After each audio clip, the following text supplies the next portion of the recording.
Papito Dios único, ngayon mi Señor kung kay punjabi, kang kausay vida ta buscan mi Señor Dios mío. Ikaw bubuha ko na ta, Señor Dios mío. Kay bimikapanchi, kang mag-alabas, nis kasi na Señor, riko na isang chili at Diyos na alabas mo. Papito Dios, sa buscan kang magwasa mo Señor, kada alawang gabag, cantaré en la cantata y achingaba, Señor Dios mío. Maravilloso Dios. Tú estás invitando, Señor, esta noche, Señor. Que debemos llegar a tu casa y alabar y glorificar tu santo nombre, Señor. Espíritu Santo, Señor Dios mío, tú estás en este lugar. Bendícenos, Señor, cada uno de nuestros hijos, Señor. El hermano que va a traer tu palabra, Señor. El hermano que están entonando, Señor. Los hermanos que están en este lugar, Señor, alabando, Señor, Señor. Hemos venido a buscarte, Señor, porque tu palabra dice, Señor, donde están ustedes congregados en mi nombre, yo estoy en este lugar, dice, Señor. No solo porque dice, Señor, sino hemos venido a buscar de ti, Señor, Dios mío. No queremos salir con tu Santo Espíritu a escuchar tu palabra, guardando tu palabra, con su alabanza, Señor, Dios mío. Maravilloso Dios, esta noche. Te pido que ayude al Espíritu Santo, Señor Dios mío, en el nombre de Jesús. Amén. Amén. Esta alabanza que cantamos dice que con alga chamachera, pero Señor, el hermano no entiende, pero el Espíritu Santo nos habla. Pero está invitándose todos los cristianos, hijos de Dios, que lleguemos a la casa de Dios. ¿Para qué? Y alabar y glorificar. Amén. Porque la venida del Señor dice esta alabanza que está cerca. Y por eso tenemos que nosotros alabar. Pero hay otra alabanza que dice Manal Mandashkadame Kankulana Mandani. No sé qué nomás dice eso. Gloria al Señor.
Hay otra alabanza,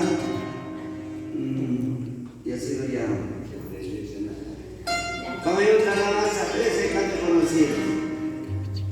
Todos sabemos, Yuka que significa mana caro yancho.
Take